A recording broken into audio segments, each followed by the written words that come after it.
I'm Wendy from Shiny Happy World, and in today's video I'm going to show you how to make this horse applique pattern.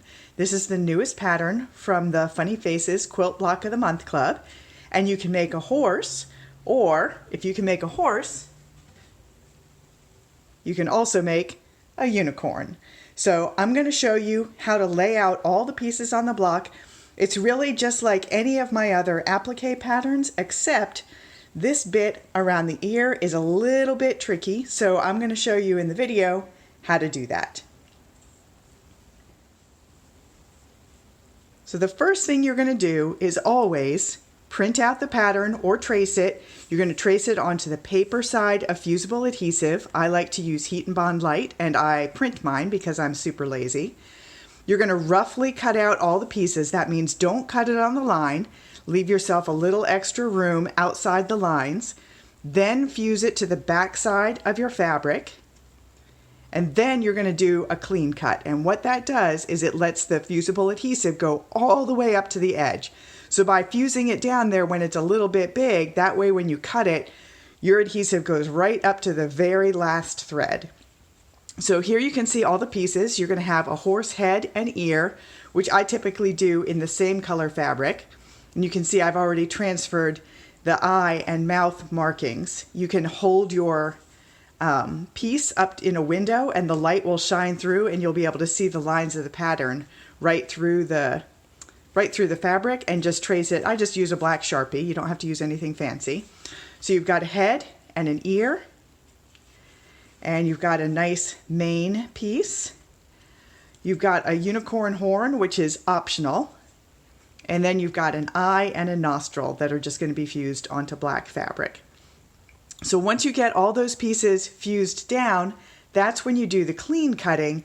And remember, with all of my patterns, anywhere that there is a dotted line, you're going to leave a little extra past that when you cut it out, because that is the bit that's going to tuck underneath another piece so you get a nice clean finish. So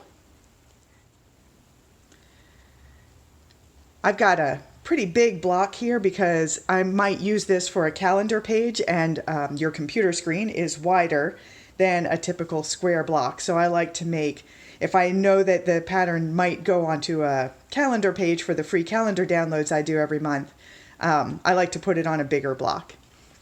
So here I've got the pieces all cut out on the clean cut, and you can see what I was talking about. So I've cut right on the line all around the top of the horse's head.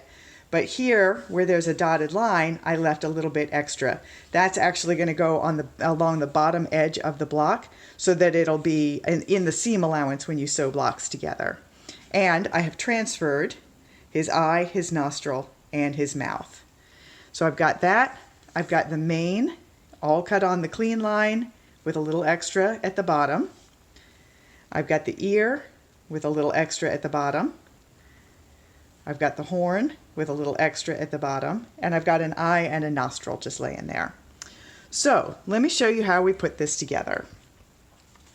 Once you get all the pieces clean cut, it's pretty easy. You're just going to peel off the paper backing.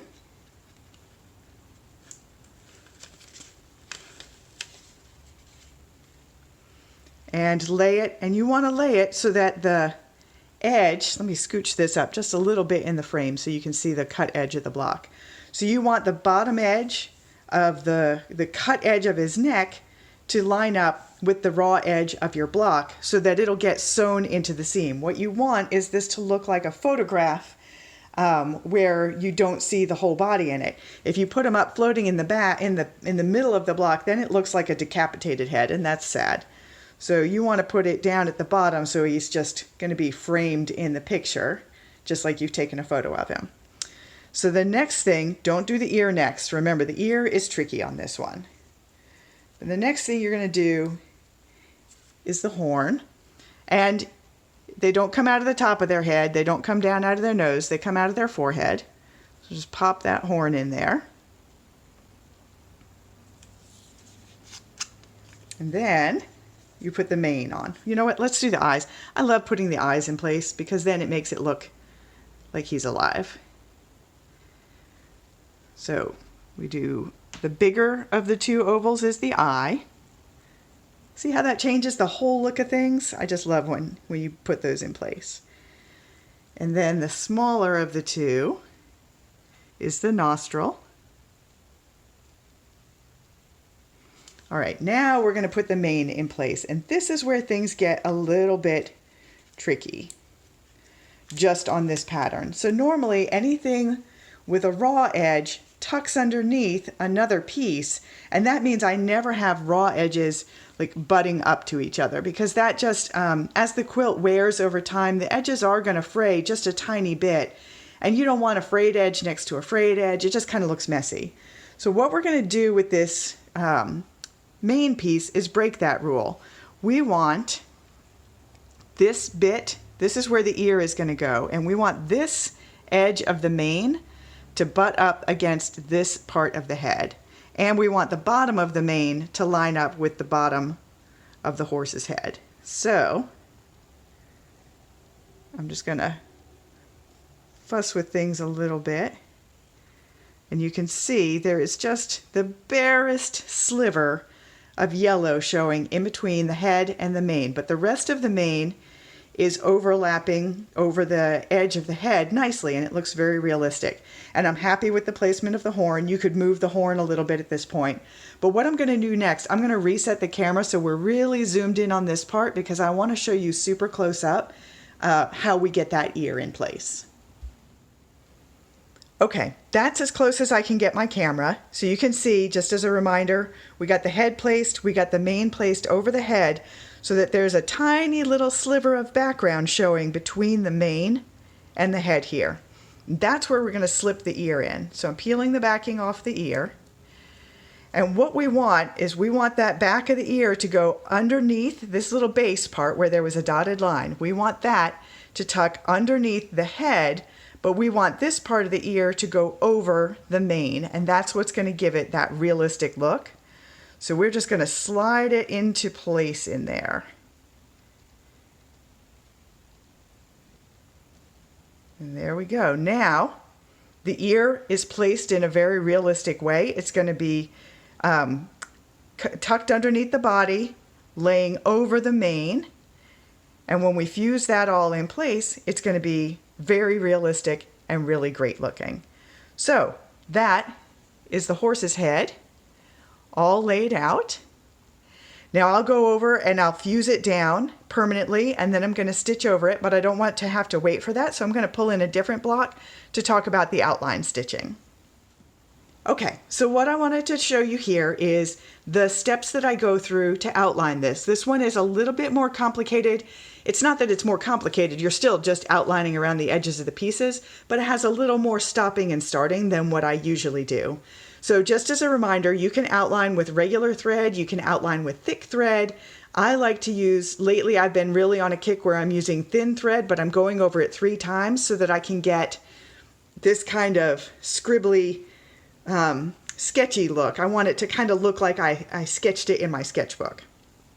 So I go over all the pieces 3 times. You don't have to do that, but the directions that I'm showing you here are using that method. So I always start with the pieces on top, and this time it's a little bit tricky because I have the mane on top of the body, which is on top of the ear, which is on top of the mane. So I have a little bit of a circle going there. So my normal method isn't 100% going to work. So I started thinking about the mane, and I did the mane first. So I went up all the pieces here, then back down, and then up for a 3rd pass, tied it off, and stopped. Then I did the little bit that goes over his forehead. So I went around it once, back, and a 3rd time, knotted it, good. Then I did the back side of the mane once, twice, 3 times, knotted that, and was good. Then I did this bit across the top of his head, and that's going to also secure the bottom of the ear. So I went 1, 2, 3. Actually, I went 1, 2, 3. And then I didn't knot it off. I just backstitched and went over that little bit, some extra, and then I went around the ear. 1, 2, 3. Then I knotted that. Then I did around the horn. 1, 2, 3. And then I had to do this little bit extra. 1, 2, 3. Then all the hard stuff is done. And I just did around the face 3 times.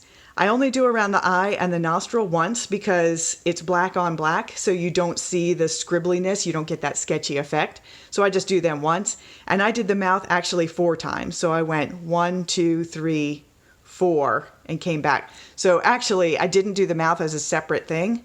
When I went around the head, I went 1, then I'm coming back 2, and I paused here and went 1, 2, 3, 4, picked it up again, and went the rest of 2, and then came back for 1 continuous for a 3rd pass there, just so I wouldn't have to stop and start on the mouth.